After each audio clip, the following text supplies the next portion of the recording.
Pumunta naman tayo ngayon sa Sampaloc, Maynila. Kasama si Andrea Salve para kumuha ng update mula sa PPCRV. Andrea, kamusta ang bilangan naman ng boto dyan?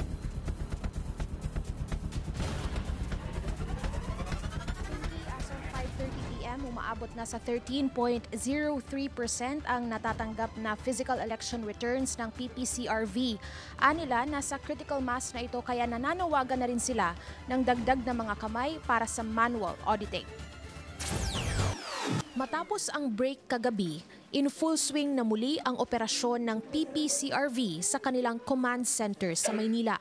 Inaasahan nilang bubuhos ngayong araw ang printed election returns mula sa iba't ibang presinto nationwide. Kagabi dumating ang ilan mula sa Bangsamoro Region, Regions 4A, 8, 11 at 12. Dahil dito, nangangailangan na rin sila ng dagdag pang volunteers. This audit is very important because we will actually check the integrity of the transmitted vote. All elections are important. So let's please come if we want to volunteer.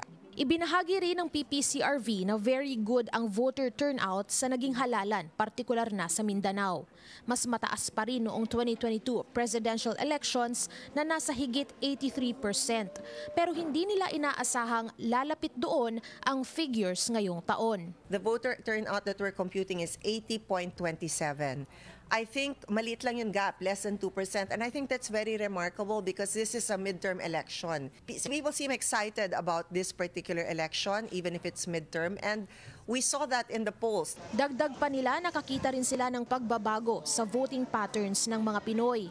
Maaga pa lamang daw ay marami nang nakapila para bumoto. Ibang-ibaan nila noong mga nakaraang halalan na ang peak ay nasa kalagitnaan ng araw hanggang hapon.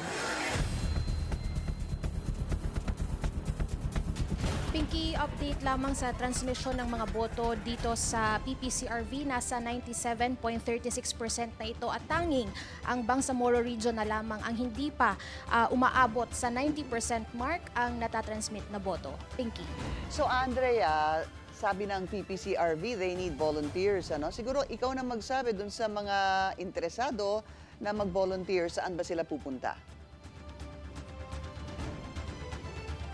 Pinky, kailangan lang nilang pumunta dito sa command center ng PPCRV sa Espanya, dito sa Maynila, at wala namang kinakailangang dokumento maliban sa valid ID. Pinky. Maraming salamat, Andrea Salve, nag-uulat ng live mula sa PPCRV Command Center sa Maynila.